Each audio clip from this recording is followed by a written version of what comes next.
All right, you guys stink. There's only two people on here. That's me and Tom. All right, so I don't know how many. We're gonna do what we can, and we're gonna try to stretch this out as much as we can with different objection handlers. We're gonna use common ones. We're gonna use ones based on today's market, and maybe based on a future market that we're gonna experience in 2023. So, but let's ask Cole to see if is there any specific objections that you've been getting that you couldn't overcome. Trying to get a renter with a high budget to switch to buying a house. That's awesome. Okay. So how would you, have you had this conversation already with them? Yeah. So tell me about it. So a little bit ago, they had, I think it was like a $2,400 budget to rent. And I was trying to tell them, I was like, listen, most people don't usually, I've been getting pretty shitty ones and they were all like $1,200, $900 and stuff. And John Cloudy told me that like anything over 1,400, you can almost pretty much get them to get a mortgage. 100%. So I was trying to explain that to them, and I was showing them some numbers about like what they could afford around, and that was about it. So now the rent, each person does not think the same way. So we got to first find out why are they adamant on renting. Okay. And this goes back to, you have to know what your pre-qualifying questions are, whether they're a buyer, whether they're a seller, whether they're an investor, renter, whatever. You have to, for you to be able to, I think it's called the 4 seeds of doubt. We have to acknowledge their formula, 1 + 1 = 4. Then we have to tell them that it is incorrect. There's flaws in your system. And then the third part is showing them the system with you involved. Yeah, for 2,400, I can actually get you into a house that's like 1,700 a month, and it's yours. You own it. And then the 4th seed is what happens when you're not in the equation and you're back to square one. So the first thing we need to do is acknowledge that, yeah, sure, you have a $2,400 rental budget. That's awesome. But what I'm getting at is, why do they want to rent? Why? And some people are instilled that way, like that is their only option. Could be credit, could be no down payment, could be a bunch of issues.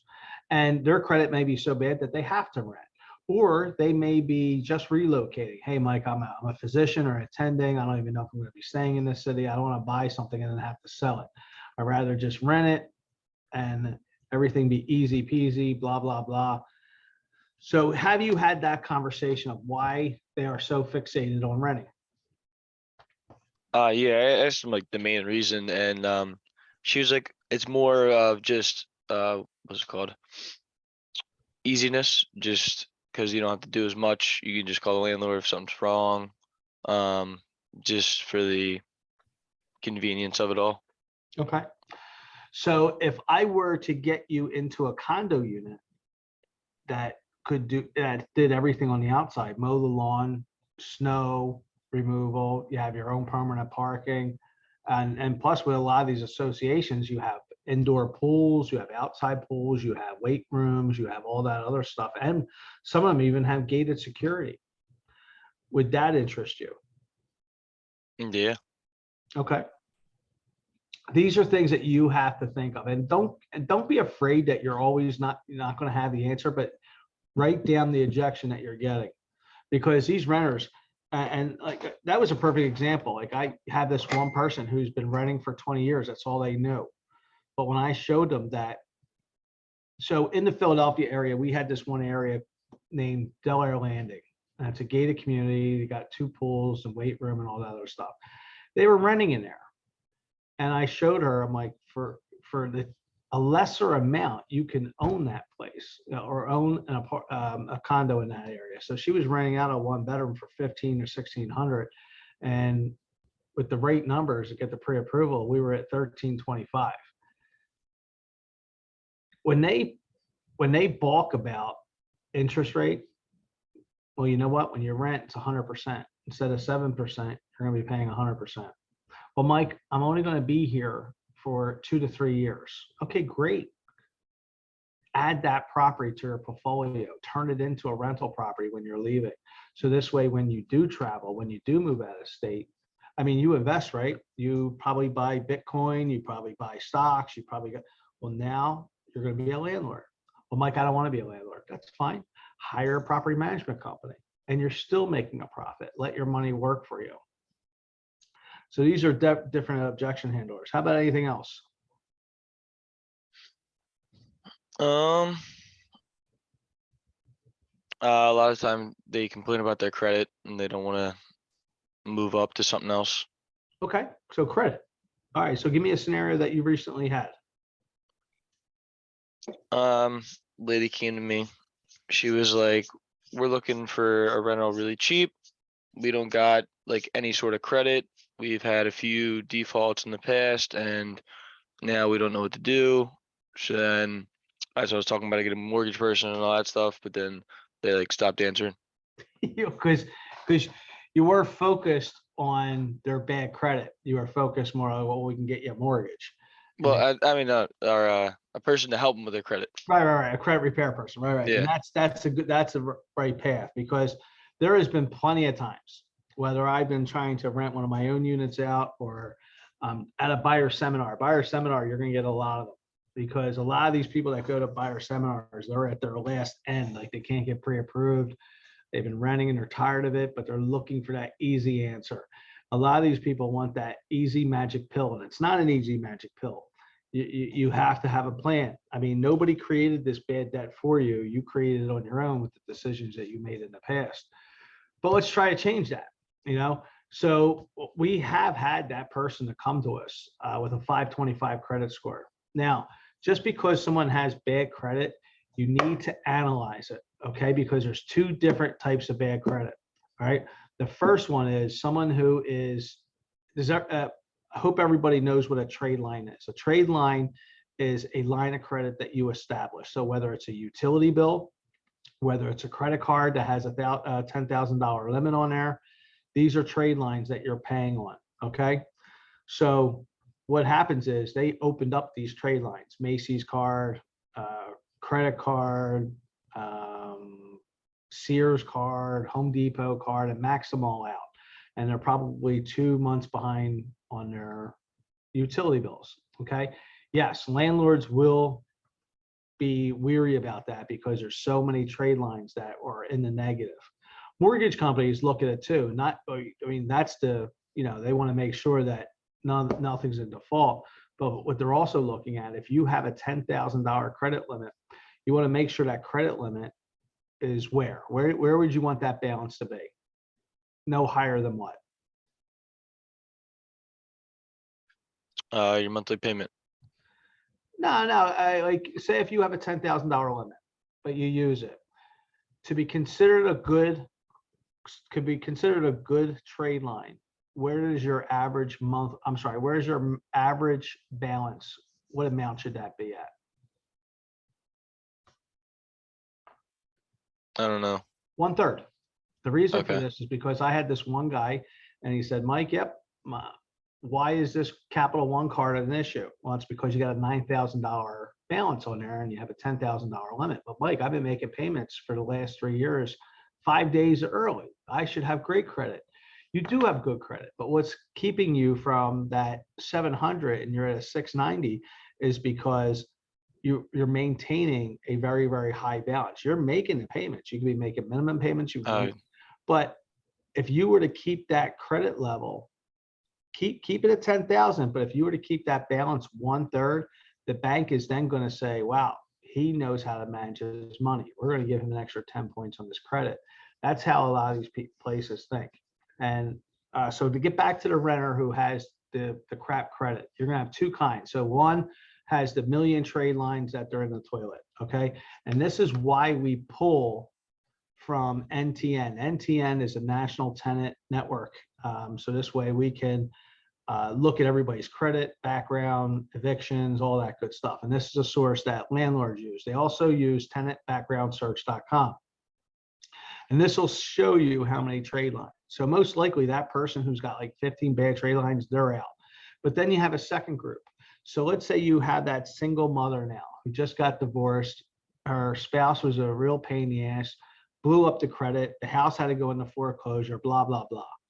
So most likely, the only thing that's going to be bad on her credit is they defaulted on a mortgage, and they defaulted on maybe one line of credit after that. But if she can say that that was due to the divorce, the landlord can oversee that. They can say that they can see that she didn't purposely let the stuff go and just bill and just get another card and pay, steal from Mary and pay Peter and Paul. They could see it was just one incident.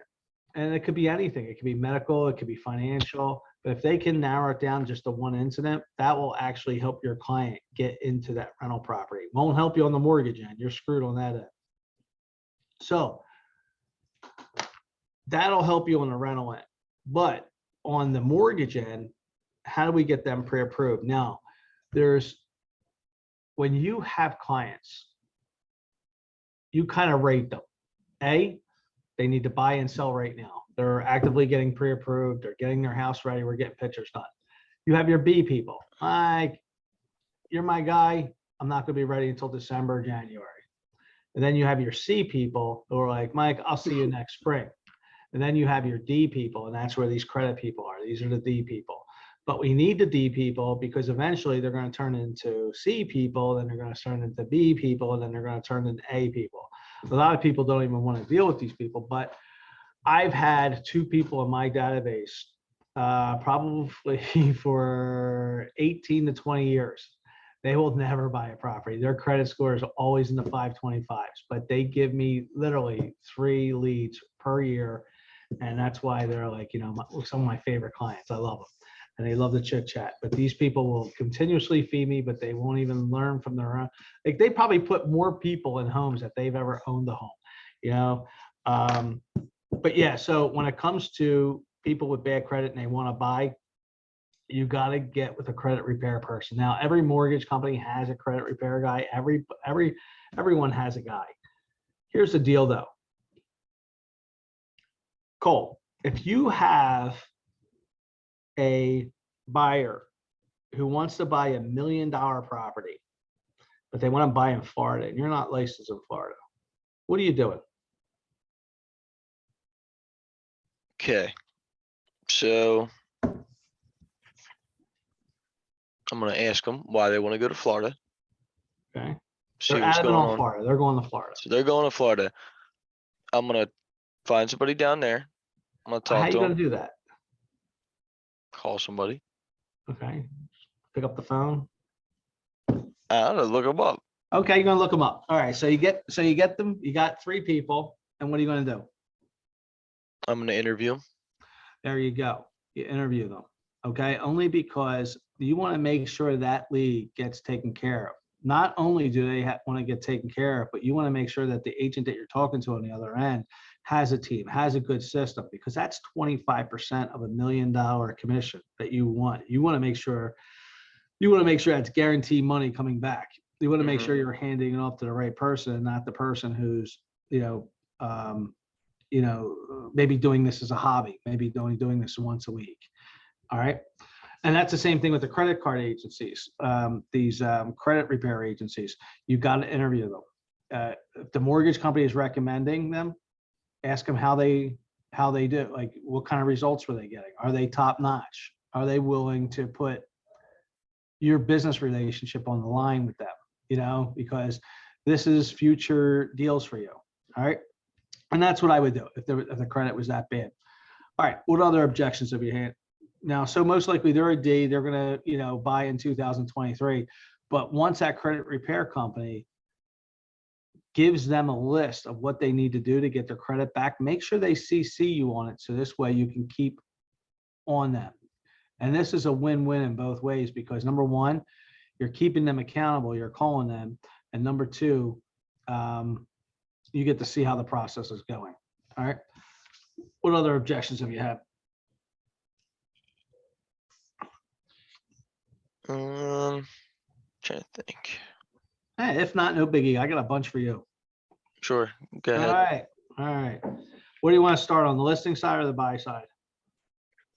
Dubai. Dubai. All right. Perfect. So I'm the buyer. You're going to be the agent. I'm in your database. I told you before I wanted to get pre-approved. I got pre-approved. I'm out there looking at houses. I'm out there looking at houses. 3 bedrooms, split level, 1,500 square feet. And we really haven't seen anything. And now I'm getting frustrated. And I haven't heard from you. Well, let's put it this way. Okay. Ring, ring. Hello, Hey, Cole, it's Mike. How you doing? I'm doing good, Mike. How you doing? Hey, look, I haven't been getting any emails from you in a while. I just sent a few out. You should have got them. Okay. I thought we saw those. Okay, but the properties? Yeah. Well, I have a few more lined up. Mind if I send them to you? See what you think? Okay. Send them out to me. But I Okay. think we might have to put this on hold. I'm not really seeing anything that I'm liking out there. Okay. Now, how dedicated are you to finding a house right now? Dude, you give me the property. I'll write So, the offer. I mean, we so got if the I pre-approval. so if I find you your dream home, you'll buy it right now. Yeah, just like we talked about, the 1,500 square feet, split level. It's got to have a fence for Fido, central air. Yeah. So, all right. Now, how quickly do you need to find a house? Not quickly. I mean, if you give me the right property, I mean, my rental lease, I mean, I probably got about 3 more months on there, but I think I got to make a move. And if you're not showing me anything, I might have to look at a different agency. Now, the reason you're not getting as many properties is because your list is it's a little on the like high side on everything you need. I'm gonna try and Okay. meet all your needs, but someone else, if they see a property that meets your needs, I'm gonna find that property too. I'm gonna give that right to you. So obviously we're not finding it, so we might need to either get a couple things off the list, talk about what's an absolute need and what's not, and we can try and weed some things out, show you a few others that maybe you'll like. And I like that. So what you did was you basically said, I'm sending you everything out there that was in your criteria. You went to the needs analysis, let's review this account again, and you can also say, hey, have you been seeing anything out there on your Zillow and for sale by owner sites and all that? Because you haven't, because I've been doing that research. And that's where you came up with hey, maybe we got to relook at this prospect account. Maybe you got to do another needs analysis because of, you do got to be in a property in the 90 days. Again, they're getting nervous. It has nothing to do with your value, but you got to talk them off the ledge, and you reaffirmed your value proposition. Now you could have added a couple things on there and like, let me look at, see if there's any off the market properties that meet your condition.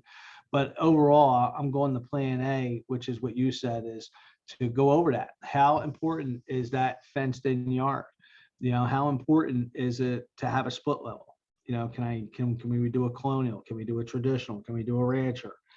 So that you're giving them the options. So that's good. So let's say, let's get to a home inspection. Have you ever done a home inspection before? No, Okay. All right. So this might be a bad one then. I haven't done much. All right. I wish there was more people on here. I know. Let me try to give you some good ones here. All right. So let's say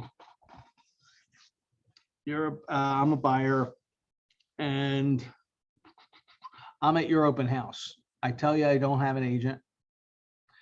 How are you making a relationship with me?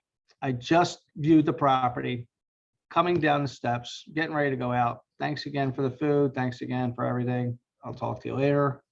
What are you doing? All right, so I'll be like, how you doing, Mike? I just saw you finished looking at the property. Is there anything that you would like to tell me about the property that you didn't like or did like? Actually, it's pretty good. I mean, everything about the property is fine. I just don't like the street that it's on. It's on a high traffic street, but I love the area. I mean, this is the area I want to be in. House is pretty big. I could go down a little bit more in the square footage. I don't need that much room, but I like everything what the builder did, and everything's nice about it. Yeah, so 5 stars. Okay, now what would be, you think, the price range that you would put on this house? I don't know. So you have it listed at what, 700,000? I'd probably say 650. But like I said before, house is too big for me. It's on a Too big big, okay. street. I got the dog, I got the kids. I don't want to be, worried about them. Okay, well, what if I find you a house that fits your needs by tomorrow? By tomorrow? Okay, I'm in. Alright, well, what if I give you my card? We go over a few more things and we can start looking together and we'll see what we can do. Sounds good. Alright, sounds great. All right, so the only thing I would have done different, I love the promise. I'm a big fan of the promise. If I promise you something, I gotta deliver on it. So the one thing I probably would have done after I promised that is to verify the contact information in the open house book, just besides giving him my card. By giving him my card, remember what I said before, when you give out your business card, you get something in return. Okay? It's like giving out $10. If I give you $10, I'm getting something back. So one of the things I want to get back is, first, I'm going to tell you, hey, I'm going to promise you I'm going to find you something. So the first thing I need to do is verify that information. Phone number, email, correct? Yes. Okay, great. Perfect. So what I'm going to do is, when we're done here, or sometime today or tomorrow, I'm going to call you. I'm going to ask you what your criteria is. I'm going to get a little bit more in depth. Once I have that criteria, within 30 minutes, I'm going to get you those properties. And then if you want to call me back and we can go over them, what you like and what you don't like about it. So this way we can narrow it down. So our first search is going to look like this. And then after we talk, it's going to get smaller. And then we're going to get to the point where I have a bullseye. And that's where we're going to find that property. And then we're going to be under contract immediately.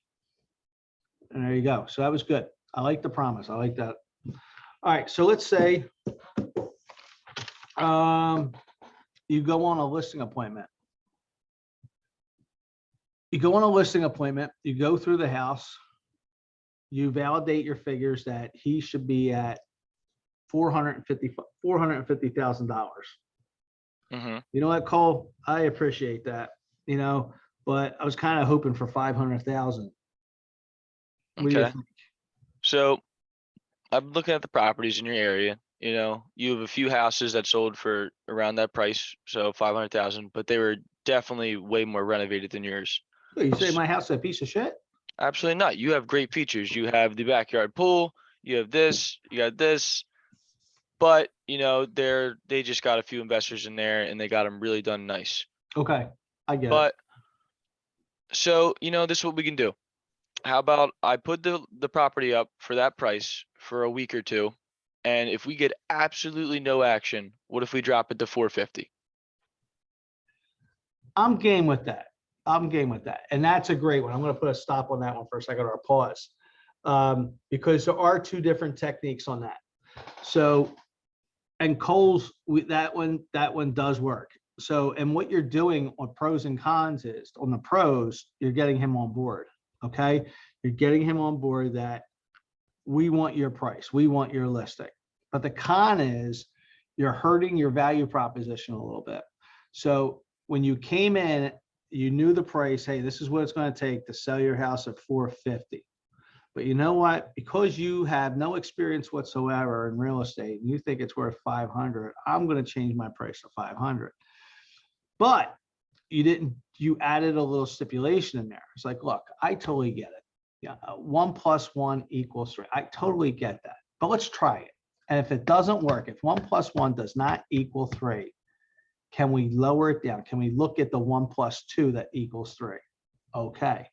So you're basically coming to a mutual agreement that they are wrong and you're right, and you're going to get them to where they need to be. I like that. And then there's a second option where you could have said, okay, let's look at it this way. I want to price you competitively, because if we price it here, we're not going to get 450. We're going to get a higher offer. We might get cash. We might get, waiver of inspections and stuff like that. If we start up high, those cash buyers, those conventional buyers are going to be gone. So the only thing we're going to be getting is FHA. But I do love your answer. I love that answer. So stay with it, because it came off really, really smooth. I'm like, okay, great. So we're going to do 500. I'll sign it. If we don't get any showings whatsoever in 2 weeks, I agree. I think we should go down to 300,000.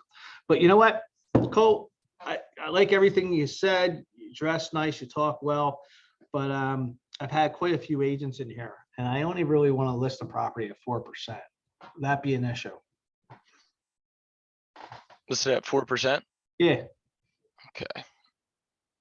What do you mean by, like, with me? Mm-hmm. Commission, instead of 6% that you have on Okay. here, I want to list it at 4%. So that's 2% to you and 2% to the other agent. So Or 3 to you and 1 to the other agent. I could be a little blunt. I could be like, okay, well, I'll be truthful. I'll be like, that's fine. But here's my argument. You know, you're paying me because I'm gonna sell your house within 14 days. I'll get you under contract within that time. Now, could you do that with any other real At estate agent? 500,000, you're gonna get me under contract in 14 days? Whoa, whoa, I'm whoa. in. All right, we're same guy. We're with the Same same guy, guy. same guy, same Alright, transaction. let me read it. So we're at 500,000. Now I'm talking you down your commission to 4%. Okay. Well, I was like, so we have to bring in still another buyer's agent.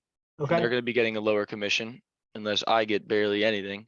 So we're already gonna be deterring away a lot of other competition and other buyers and such things. So Cole, you don't think $10,000 for selling my property, and you said you can get under contract right away? You don't think that's enough? Damn. Right? Yeah. Don't be afraid of failing, because this is because then you write that down and you learn from it. Have I taken 4% listings? Sure, I have. When I first started, did I take one this year? Sure, I did, because I had a client that has done business with me. I think 6 properties in the last 8 years. So yes, and I still made 10,000. We sold for $550,000. Here's the deal. I would love for you guys to get 6%, 7%, 8%. One of the jokes I always have is, it's like, Mike, what's your commission? 6%. He's like, you ever think about 4 or 5? I was like, not really. I was actually thinking with your property, 7 or 8. Which one do you want? 6 looks pretty good right now, right? But you're going to come across those scenarios. This is your business. Now, yes, we do have standards, but are we going to refuse that listing? No. At the end of the day, this is your business. We are all 1099s. Even though you're working on a team, we're building you up. We're building your confidence up. But in no way are we ever going to take business away from you. But what I don't want you to do is have the low standards of, well, I'm just going to do it for 4%. I'll get all the listings.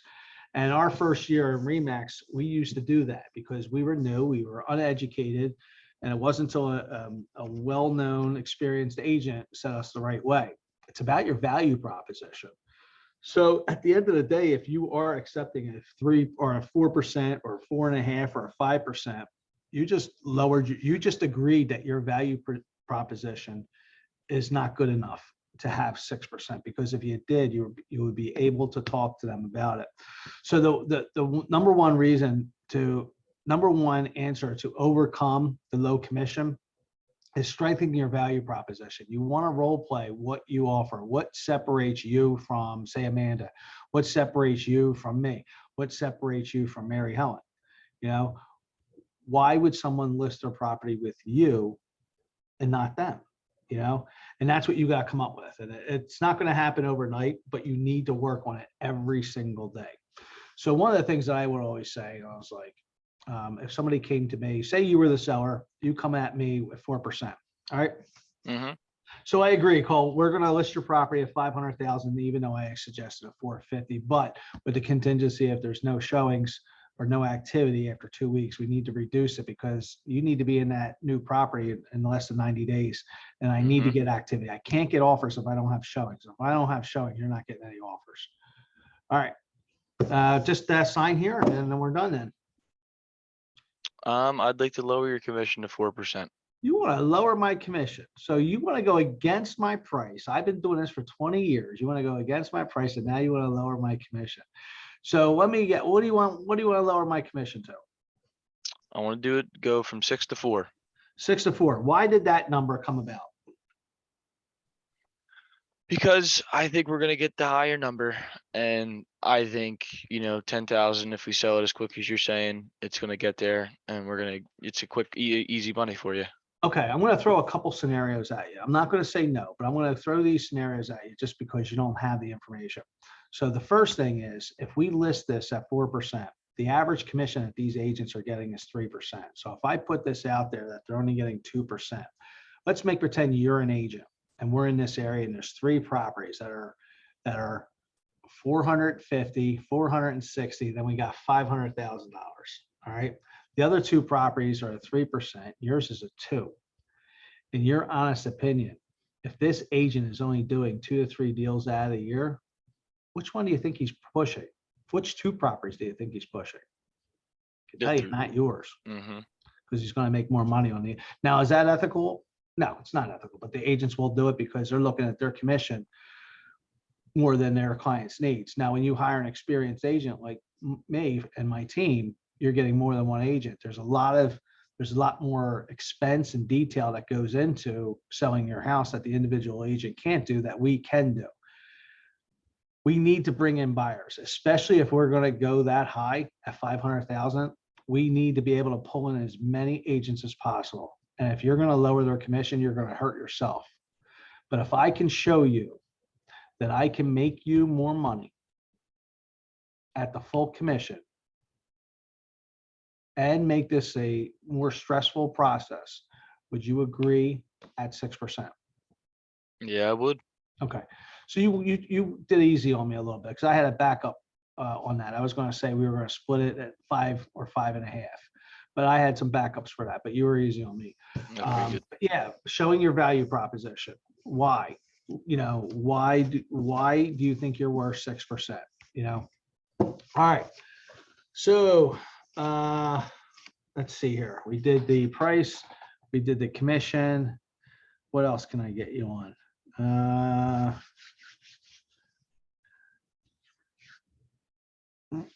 I think that's it for that one. I knew there was a third one I had, but I can't think of it.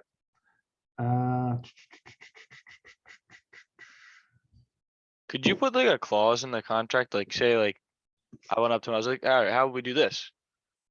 If it sells for $500,000, I'll do 4.5%. But if it sells under that, I'll do 6%. Now you're, Little now you're gambling. definitely selling yourself short. All right. I mean, you could do stuff like that, but I wouldn't. I would Nah, definitely focus on what you're worth. End it on that.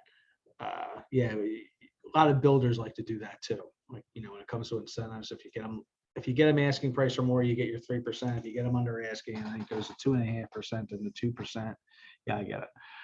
But no, I wouldn't do that. Just focus on your main goal.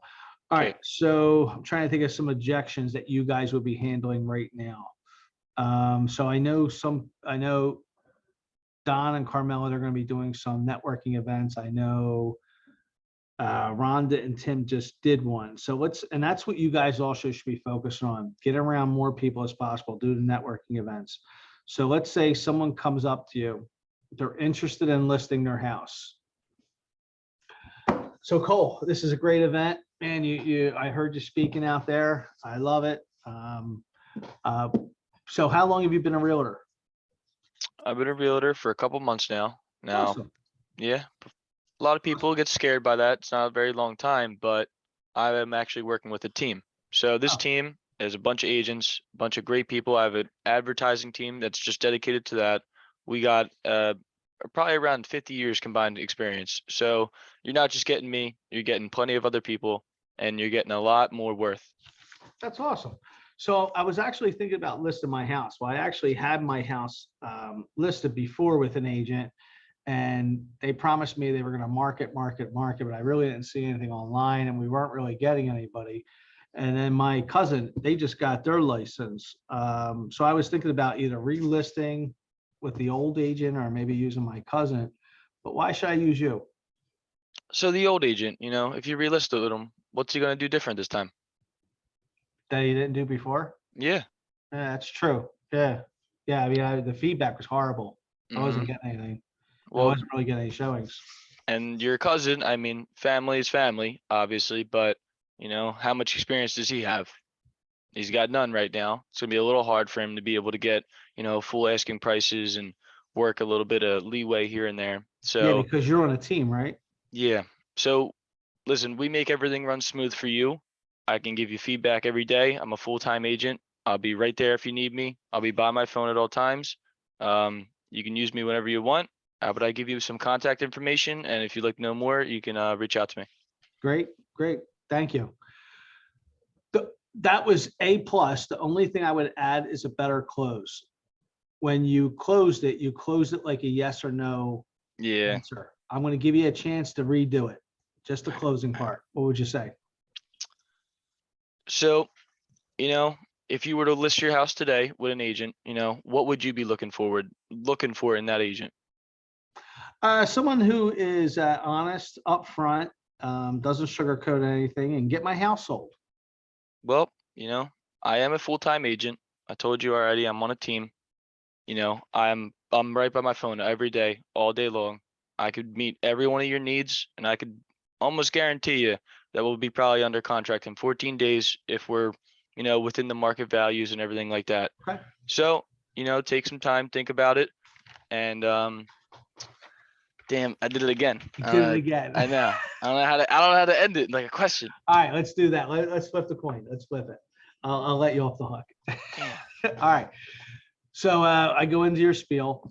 I'm like, so Lisa, can I come over to your house tonight at 5 o'clock or tomorrow at 4 o'clock to take a look at your property? So this way I can accurately price your property. So this way we can be under contract in 10 days. Mm-hmm. So so the whole point is at the end of that conversation, it was Set up a done. meeting. It was done. But even though that conversation was done, I continued it. Because I'm meeting you again at 5 o'clock that day or 4 o'clock the next day. And this goes back to the 8x8. This goes back to every single conversation that you guys have. You can't end the conversations. They can end the conversations. Like if you're calling someone on like a cold call and they tell you to F off and hang up, okay, it is what it is. But you cannot end the conversation. Like eventually you're gonna have to go separate ways. So you're either setting up the next time you're talking, the next time you're emailing, the next time you're texting, whatever you're promising, it has to be set up. So this way that conversation can keep going until you get the appointment, until you get the listing. You have to keep it going. It's okay that you end the conversation, but keep in mind, ask yourself, if I had a chance to go back 5 minutes, just like me and Cole did, how would you change it? And would you change it? So be honest with me, Cole.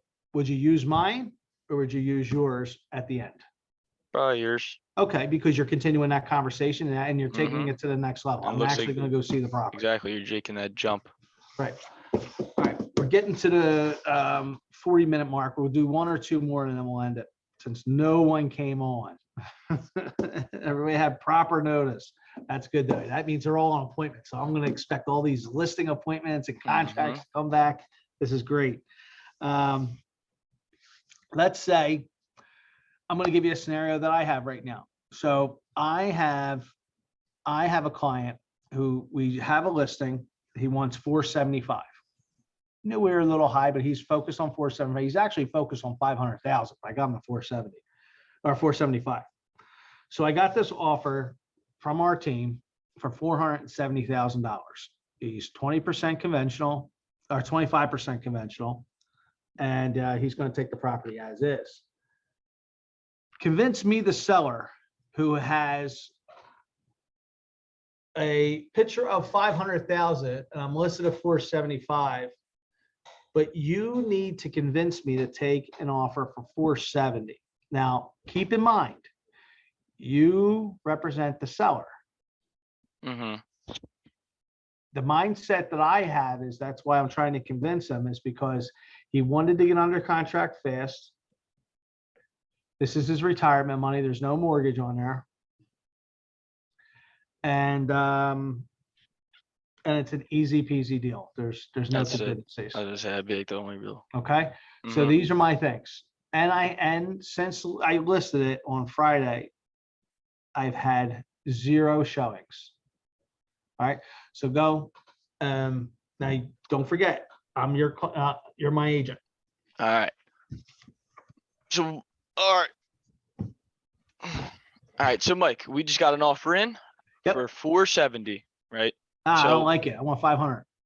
I completely understand. So you don't have to accept the offer, but let me just give you a little feedback on Oh, the sure. offer. Yeah. Yeah. So this guy, listen, he's got a full 25% conventional loan. He's already all ready. He can sign contracts, but in under a week, it's going very smooth. We have everything already all ready. So we could have this money to you very soon. Like and- tomorrow? It's possible, but probably not. You gotta understand, first of all, you gotta understand the process. Yeah, I know So that's the the problem. I process, really so don't. let's go over the process. I want to give you that since we have a little hill bump on that one. So you're going to be Harvey. So Harvey, we got an offer. I know you're not going to like it. It's 470. Okay. I know you want 500. We have it listed for 475, but I have to present it legally. I have to present everything, but this is not too bad of an offer. So even though the 470 sales price, you're not going to like, it's an easy peasy contract. They're not asking for any inspections. They are getting a mortgage of 75% on the loan. So there's putting 25% down. So I talked to the loan officer. They said he's good to go, but he's at his max. Okay. And with that being said, he's going to need some money to, do some renovations to the house as well. I'm going to be honest with you, Harvey. I'm not getting any showings. I'm not getting any activity. Harvey, if I'm getting 5 to 7 showings and no offers, I'm kind of okay with rejecting the offer. But would you mind if I go over to the net sheet to let you know what you're going to walk away with? All right. Yeah, absolutely. Now I'm going to let you take over. From there, Yeah. So, okay. Well, so what's the figure I'm going to walk away with? About 450? yeah. Okay. Um, I don't know. Do you think if we keep it on the market another week or 2 weeks, we might get another offer? I'm telling you right now, I ain't a fortune teller, so absolutely it's possible. But as of right now, if things keep going the way they're going, and especially in this market that's slowing up a little bit and people are looking for that lower price, it's going to be definitely way harder to do. Okay. All right. Just not 100% on this. And what's my figures compared to the taking this offer and not waiting for a $500,000 offer? So, $500,000 offer, you get more money, but you got to hope you get someone as good as this guy right here. He's going completely smooth. We have no problems with him. He's waiving some inspections already right there, so he's saving you some money. The house obviously needs a few renovations, so he's putting out some money for that even. I mean, it's whatever you would like to do, but this is definitely a good offer. Ask me what I'm going to do with the money.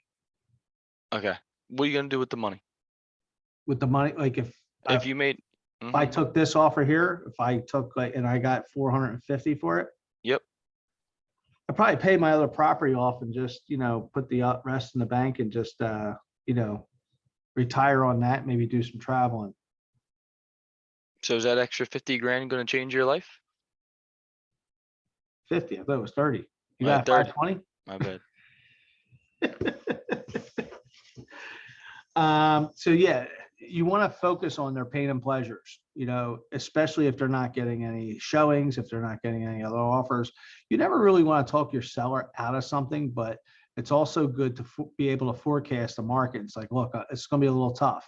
This is going to be a little tough. And like I said, I had situations where I listed a property where I thought was going to be high and he wanted even higher and I got that amount. But then you're going to get those sellers who are going to do stupid stuff and break the contract. That's another story. Let's go over home inspection. Let's go over home inspection. So the buyer does a home inspection. They're under contract. You represent me, the seller. The agent sends over a repair list. They want 3 major things done.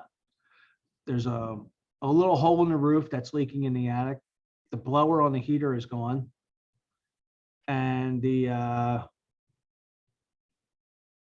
let's say there's 2 breakers in the electrical box that need to be replaced. And for all the other items, they want $5,000 for. So you come to me, you're presenting that to me, and I immediately shoot it down. No, I think at this price, at the 470 price, they're lucky they're getting this property. What are you saying? Hmm.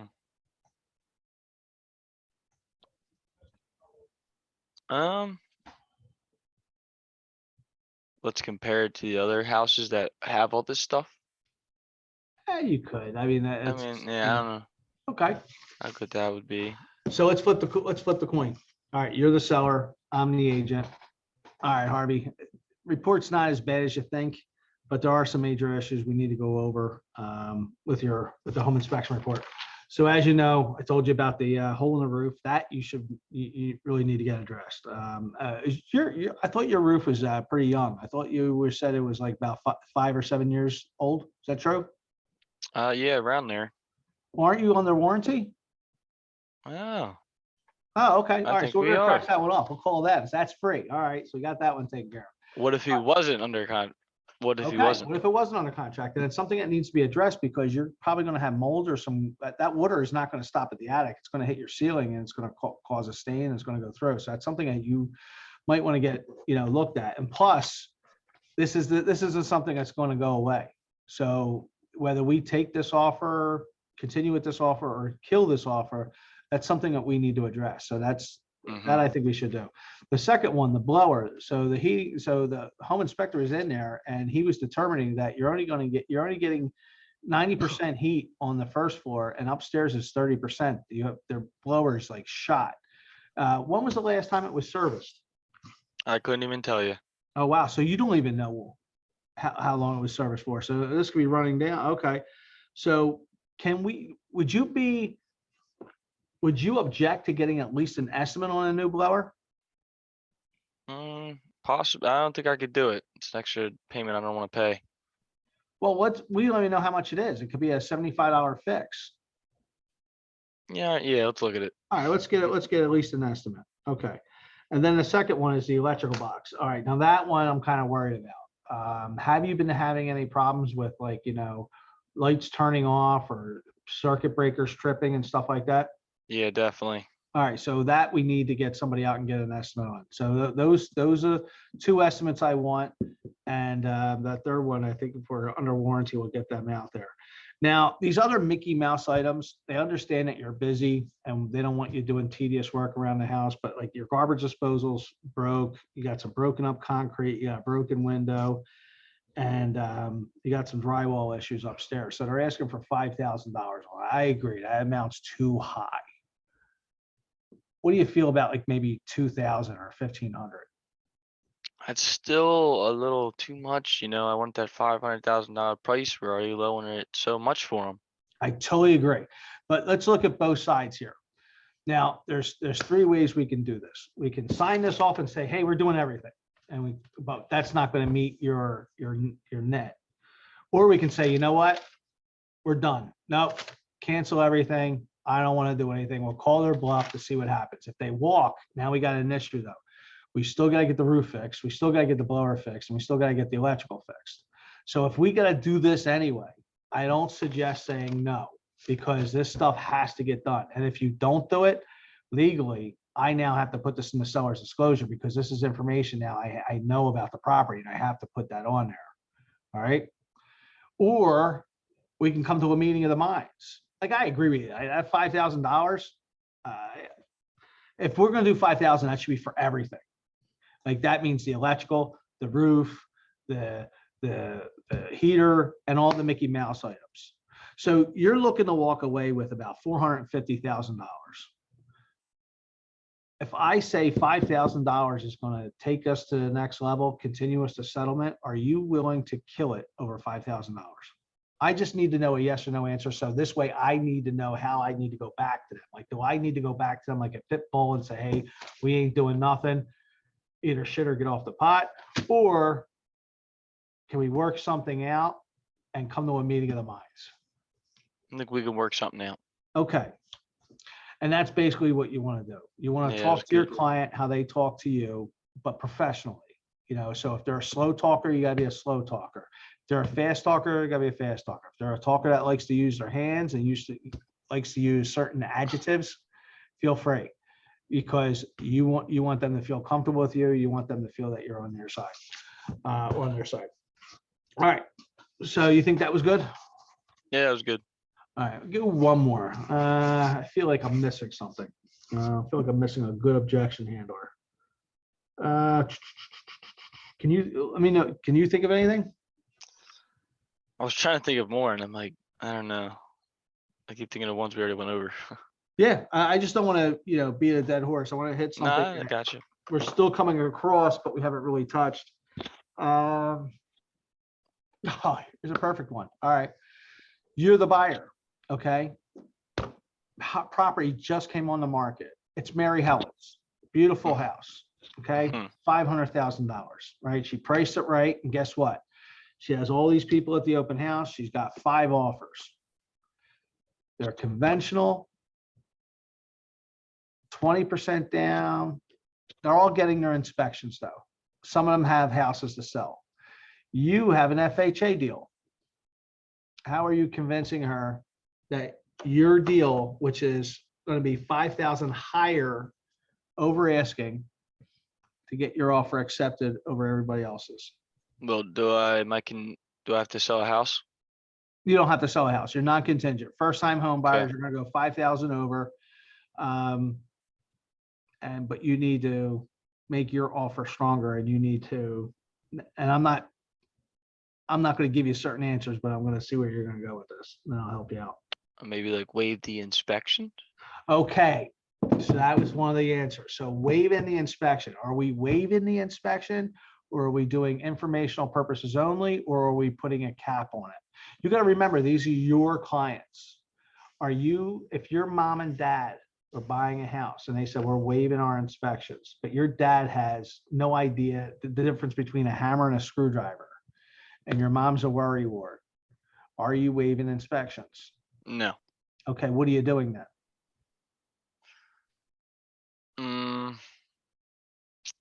Looking at the property and see what needs to get expected. Well, let's look at it this way. I don't know. Get your inspections, but maybe put a cap on it, or maybe get them for informational purposes only. So what does the cap do? I don't even know. Okay, so let's say I did this when I bought my property. I went to the owner and I basically said, we're going to get an inspection, but it's not contingent. Okay, my inspection, if it's under $5,000, I'm going to assume all responsibility. So if any major repairs come in, radon, termite, whatever, and the total amount's under 5,000, I'm taking it as is. If it goes over 5,000, me and you just need to talk, because I might need to get out. You might not know what's going on with your house, but after this inspector goes in there, we are going to know. And if there's any issues, then we got to have a meeting of the minds.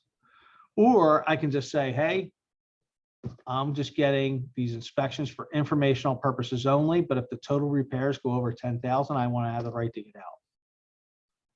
Now, these contracts in PA and Jersey are different, so please make sure you know your contracts. In Pennsylvania, you don't even need a reply. So if you put down that this inspection is for informational purposes only, because you elected the inspection, you have the right to walk for anything. Now in Jersey, it's different. You're caught.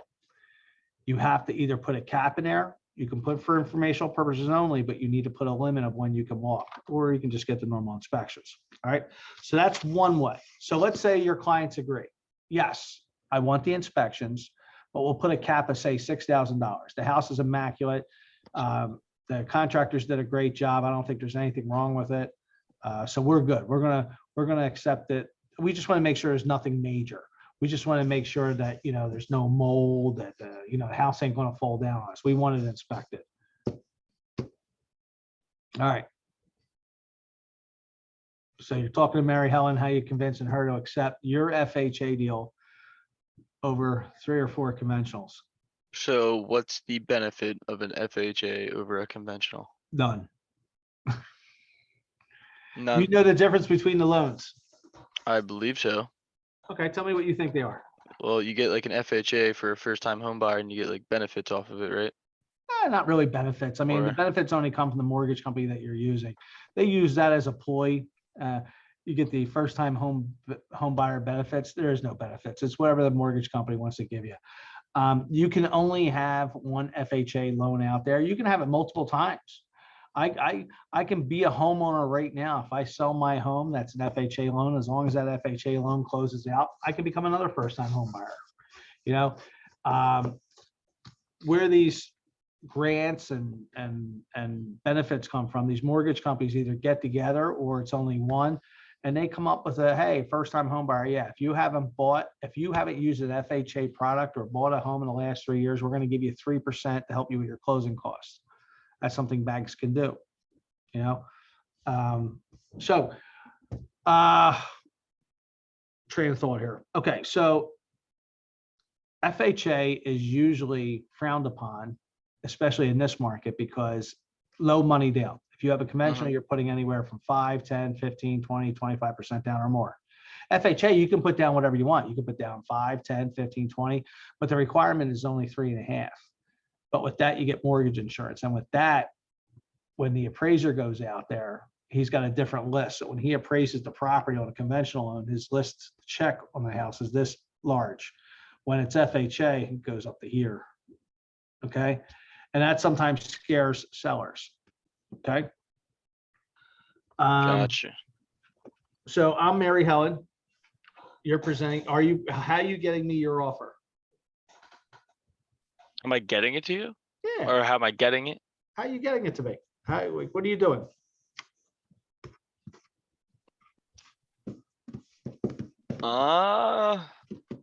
You have an offer in your My hand, signed client by your buyers. is ready to move in within 15 days. Oh, so you're calling me? Yeah. Okay. So ring. I got hello. Hello. Hey, Cole. How you doing, Mary?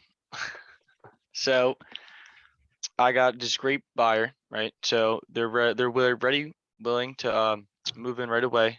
They got their offer at asking price. We're gonna waive the inspections with a cap. What else they bring to the table? And this is all about planning. If you come to me presenting an offer like that, you have no shot at No, never. None. I don't know what else would be like a benefit. All right, so let's flip the coin a little bit. Yeah. All right, I'm May. You're Mary Helen. Ring. Hello. Mary Helen, Mike Fitzpatrick. How you doing today? I'm doing good. Good. Hey, on your 123 Main Street, you're probably getting a lot of offers on that property. Do you have anything on the table? Yeah, we have a few. Awesome. All right, so my buyers are going to be coming in FHA and 5,000 over asking. Is it worth presenting to you? Absolutely. We're looking at all offers. Awesome. I want to tell you a little bit about the clients. They're in the offer. They have a nice little letter to the sellers because they actually grew up in this area, and they know the house. Of course, it's been rebuilt, but they know the area. And this is our first time home buyer house, and they've been renting, but they wanted to start a family, and they want to really take advantage of the community and start all new memories. So how long have your sellers been at the property? For about a month, 2 months now. Oh, okay. So they basically went in, fixed the property up, flipped it, all that. Good. So the one thing I can promise you is that I've closed about 30 deals in the last, say, 8 months. These are really, really strong buyers. But the reason why they're going FHA is because when they go in there, they're going to need money for expenses like new furniture and stuff like that, and to get ready for the baby coming in. So the one thing I can promise you is that it will be a very smooth transaction. We can have the money wired to your title company for a deposit. The inspections, they're not going to ask you for anything. They will get it only because they're first time home buyers, but they're going to put a cap on there of $6,000. So that means the total amount of repairs, if it's under 6,000, we're going to go on to the next phase. And that also includes, he's pretty handy. So I don't think we're going to have any appraisal issues. I don't think we're going to have any appraisal repairs. So one thing I could tell you, it's definitely going to be a very, very smooth transaction. And we have a transaction coordinator that's going to be following up with them and getting all the paperwork over to the mortgage company. The mortgage company is a preferred lender. She closes about 75 to 85% of all my buyers. She's also done my personal residence and a couple investment properties. If I get this over to you today, when do you think you'll be presenting the offers to the seller? Within a day. That's awesome. Are they looking for anything in particular from what they're trying to get from the sale? They were definitely looking at a conventional loan, but we're always looking at everything. But just looking for asking price. I'll get you over asking price. Now, conventional, I can't really do anything about that because I'm going to strap them out. But please don't let that hurt them. Like I said, this is going to be a smooth transaction.